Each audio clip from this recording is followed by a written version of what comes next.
we miss our family, our country, and I think that the war is over, so that we have to go back to our Vietnamese country to recreate our country. Chúng mình quyết định về là vì Lee Min Tan is a refugee from South Vietnam. When Saigon fell, he fled to America. Now, 2 months later, he desperately wants to go back, and so do 150 other refugees at this camp in Arkansas alone. It's not a question of being disillusioned with America or of any burning desire to work for Saigon's new communist regime. In most cases, the reason's more personal. Mr. Tan's got 6 children, the youngest barely 2 years old. All of them are with his wife and the rest of his relations back in South Vietnam. And this is the last one. That's my 22 months, yeah. You have a big family. Yes, sir. Starting a new life in America would mean he'd almost certainly never see them again. Most of the others who want to go are in a similar situation. Young men who simply can't face the future without the families they left behind. They know the days of but they do not let me use this out. New Hartford, Connecticut, and a new home for some of the refugees who have decided to stay and who've made it out of the camps and into American life. It can only happen when the refugee family finds a sponsor, someone who's prepared to shoulder the practical and financial burdens whilst the refugees find their feet. This woman's one of a group of Connecticut housewives who fairly swamped their charges with old-fashioned American hospitality. They've provided an old house to accommodate this family of refugees, 4 adults and 8 children. For the youngsters at least, it's a chance to forget the horrors of the war and concentrate on simply being children once again. Get in. Yes, let me get in. No! I can't let the little one get me. No! The little one will get me if I get in.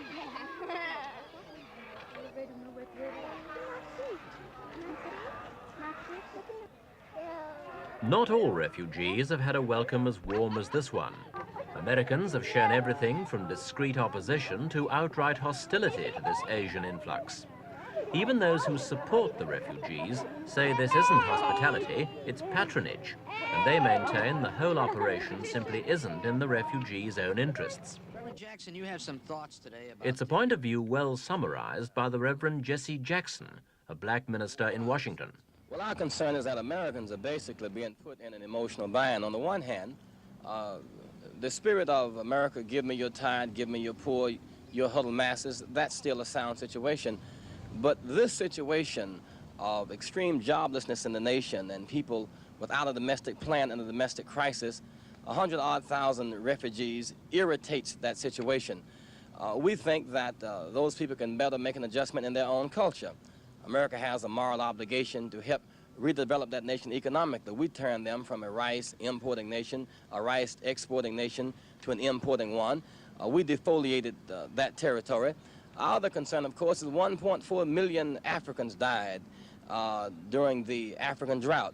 And that was no great outpouring of concern to get into African refugees in this country.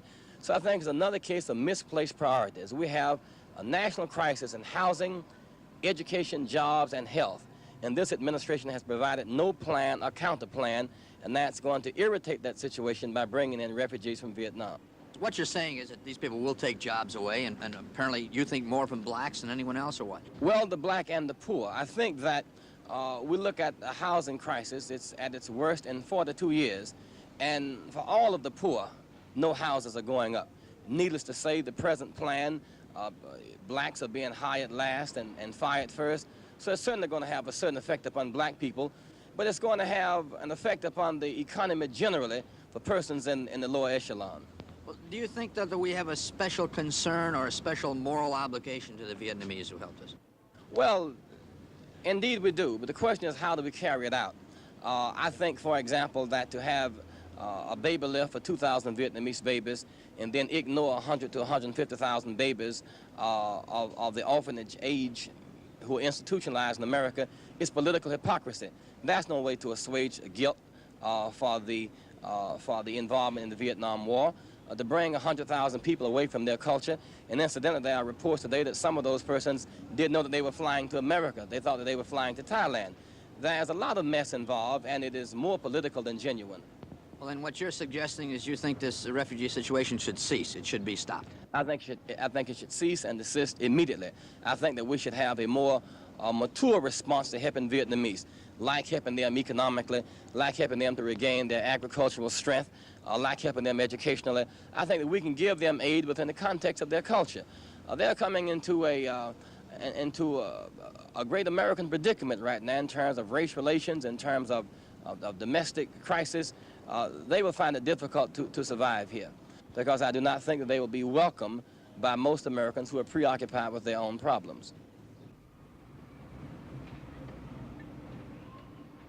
Providing a welcome for the refugees has proved rather more difficult than the Americans had expected.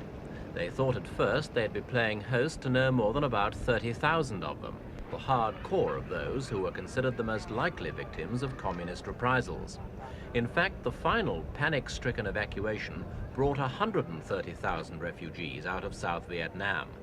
Roughly a third went to American camps in Guam and Singapore.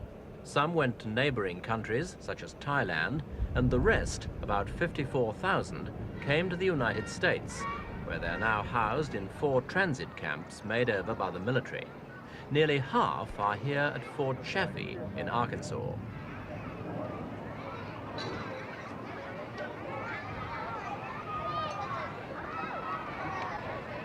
The refugees call this Little Saigon, or the last Vietnam, and they've made themselves comfortable. They've set up their own clinic and their own Buddhist temple. They've also put their own stamp on the camp's Christian chapel.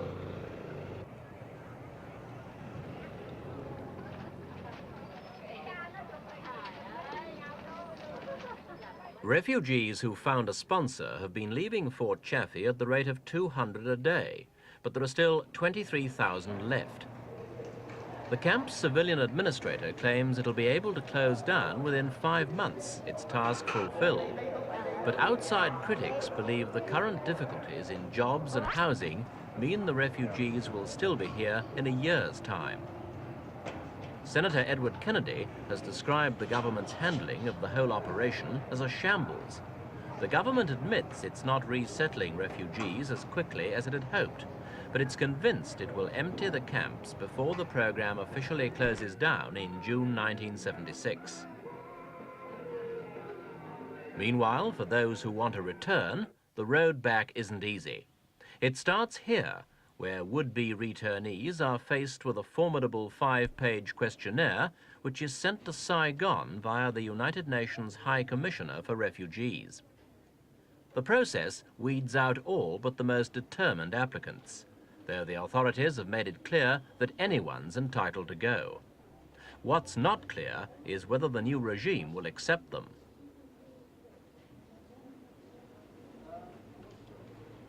For many refugees, there's a considerable risk in going back.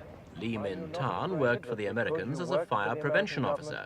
Is he afraid of reprisals? Sir, I do not fear anymore when I decided to go back, because I understand that no government wants to kill their people. If I go back to my country, I do what they want to do, and I'm sure that they never will kill me.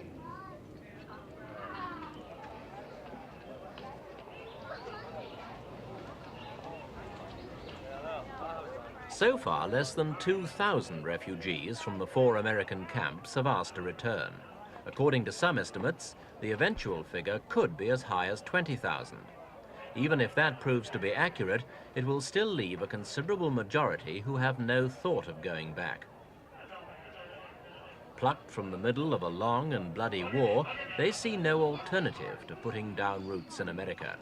Some of them are like their current hosts, middle class and fairly comfortably off, and for them, the problems of readjustment won't be too difficult.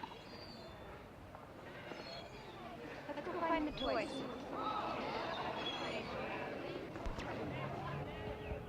Many, though, face a far more hazardous future. For as long as they've been in the camps, they've enjoyed a necessary but somewhat unreal kind of security, and they know it can't last. Sooner or later, they've got to strike out on their own and find their own place in the American melting pot of races. That wouldn't be easy at the best of times, but now, in the middle of a serious recession, it will be a difficult road indeed.